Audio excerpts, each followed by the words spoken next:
Hi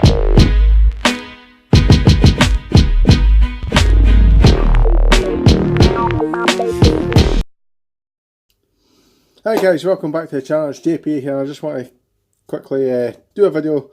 Thought I was time to do a video. I probably could have done one yesterday. It's all regarding the transfer news that's happened in the last couple of days. Obviously a lot of exciting things happen in and around the club just now in terms of transfers. So we'll just get straight into this video and we'll talk about each one. So the first one I wanted to talk about is Defoe. Now obviously there's been a lot of speculation even since before Gerrard arrived. As soon as Gerrard was named as our manager, there was speculation for Defoe to come. I never ever thought it would happen. Last couple of hours, maybe days, it's kind of picked up a lot. The rumours are now that both clubs have agreed the deal is going to be an 18-month deal. I think all they need to do now is the medical. A couple of things with the loan deal. It's got 2 recall options, which means because this is the January transfer window, Bournemouth can take him back at the earliest point of this summer. So if he does well for us, and it looks like he's probably an asset to them, he could take him back in as early as next summer, which is kind of disappointing because it would mean he'd only get 6 months with us. The next one is obviously the next transfer window, which would be next January, which would mean if he'll here a full year. They can obviously take him back at that point, and then failing that they would take him back after 18 months. So please tell me in the comments what you think about this signing, whether it's a good signing, whether it's a bad signing. Where will he fit into the team? Will he replace Morelos? Will he play alongside Morelos? Will he play in a 3 with Lafferty and Morelos? These are the kind of things you kind of need to discuss. Please obviously put that in the comments and tell me what you guys think of it. I'm obviously delighted. I think we'll play them as a 2 with Morelos and Defoe. The next one is Steven Davis, and this is another one that's been around for a while. But in the last couple of days it's really picked up speed, and it looks like it may actually happen. Southampton are willing to let him go. I know he's obviously keen on the move. It's just a case of, I don't know the ins and outs of it, but it seems to be almost over the line with that one. I like Steven Davis. Played really well the last time he was here, and he's one of the ones that play with his heart on his sleeve. Sorry, pretty much reminds me of the likes of older generation players like Barry Ferguson and players like that. Obviously, modern day Andy Halliday, who've got the club already. He plays for the shirt, and that's exactly what you want. He's not been really prolific in terms of goals. He scored 18 goals, in 152 appearances for Rangers the last time. At Southampton, he's only got 12 goals in 193 appearances, but he's not that type of player. He probably could be for Rangers now, with players like McCrory and Jack and other players like Rossiter. He'd probably give him that more free role, and he'd probably score a lot more goals in Scotland if he did come back. Tell you what you guys think about this one as well. For me, it's a no-brainer to get him back if we can. He's another Northern Irish lad to go, obviously, with can't remember, is it Kyle Lafferty, sorry, and link up with him. They've also got a good partnership, even at the first time Rangers as well, back in 2011 and stuff like that.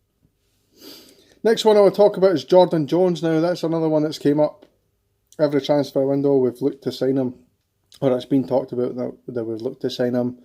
For me, he's a decent player. I don't know about this one because I really like Glenn Middleton. We've got Murphy.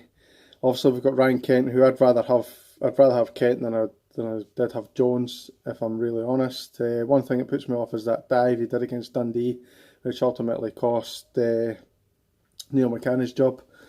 I don't like diving, didn't like to see it, and I didn't want it in my team. So obviously that's one thing. Again, he's not a prolific goal scorer at all, but he is a good provider. He scored 9 goals in 88 appearances for Kamara. Decent player. He's got 5 caps for Northern Ireland. He's obviously just on start of his journey. 23-year-old. It'd be a decent signing in my opinion, but probably more of a squad player. Tell me what you guys think down below with this one. Now the next name I want to talk about is Kamara from Dundee. He's a midfield player, and let's be honest, I didn't know an awful lot about him. I actually had to Google the boy to find out a little bit about him. He's played 41 times for Dundee, hasn't scored any goals. He started his career at Arsenal, but he didn't actually play any games for them. He ended up going out on loan for a number of clubs. He's been capped by Finland. He has scored 1 goal in his career, and that is for Finland. As I say, he's no prolific goal scorer. I didn't know an awful lot about him. If you guys could put down in the comments if you know the guy, if you know what he's about. I'm not too sure about this signing, to be honest. Tell me what you think about that one. So then I've talked about potential people coming into the club. Now I want to talk about a couple of people who potentially might be leaving. The first one is Carlos Pena. We all know he's returned from his loan. He obviously hasn't appeared for Rangers since that. It looks like a club in Turkey are looking at him. To be honest, I always wanted him to have another chance. There's obviously something about him. He's one of the best players in Mexico when we brought him over. Paid £3 million for him. There is something about him, but he obviously has his off-field things that he has to deal with, his demons and that. He is getting better with that, but is it time to just kind of cut our losses with that guy and just kind of let him go? Again, tell me what you think down below. I'd be prepared to keep him, but then again, if we're bringing all these other players in, is it really worth keeping someone who's going to upset the squad like that? As again, tell me what you think. So the last one, and I deliberately left this one till last because I wanted to talk about him anyway. It's Lee Wallace. Now, there's a lot said about Lee Wallace in the last 18 months or so. He's obviously had this dispute with the club and thing, and he's tried to sue them and stuff like that, which I didn't really have any gripe about. He was obviously badly treated by the club, or he feels like that, and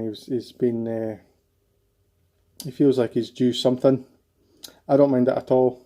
In my eyes, Lee Wallace is a legend for what he did for the club. He obviously gave up the right to play international football by going down to 3rd Division with us. He was captain throughout that time. I thought he was an absolute leader on the pitch. It just so happens now that I think we've actually got better players in position now. Look at Barisic. John Flanagan can play there. Andy Halliday's playing outstanding at left back just now. We've also got young Miles Bierman on loan. I think he's a star for the future, despite the one mistake he made in that Celtic Rangers game, which we got hammered 5, I think it was 5-1 or something. Ross McCrory also made a mistake in an Old Firm game, and look how he's kind of bounced back from that. So I fully expect Miles Bierman to come back into the squad as well. So that kind of makes it look as though Lee Wallace probably isn't going to get back. Now, on a personal level, I know people close to Lee Wallace, so I've got kind of inside information, if you like, on this one. It's broken the last 24 hours that Bristol City are looking at him, but I spoke to someone very close to Lee Wallace on Hogmanay, and they said that Hull City was one option for Lee Wallace, and the other one was going to America. Now, the reason I know this is Lee Wallace's nephew is actually in the same class at school as my son. So obviously I speak to his mum, speak to his dad, who are obviously in-laws with Lee Wallace.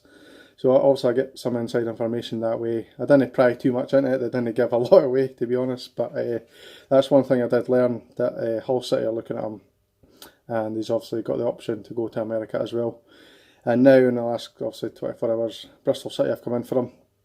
Tell me what you guys think down below about all of these signings, Lee Wallace in particular as well. Do you think he is a legend? Do you think he deserves to leave the club? The one thing I kind of would regret on his part is if we left and we got 55, or sorry, he left and we got 55, it'd feel a little bit unjust that he wasn't there to at least lift the trophy, because he's done so much for the club to get us back to where we should be. So anyway guys, I'm going to wrap this one up. I feel like I've talked enough. I'll let you guys get on with your Friday night, as will I. Got work tomorrow, so not looking forward to that. Feeling a little bit better than I was yesterday anyway, so going to have to go to work, unfortunately. Have a good weekend, guys, and I'll see you in the next one.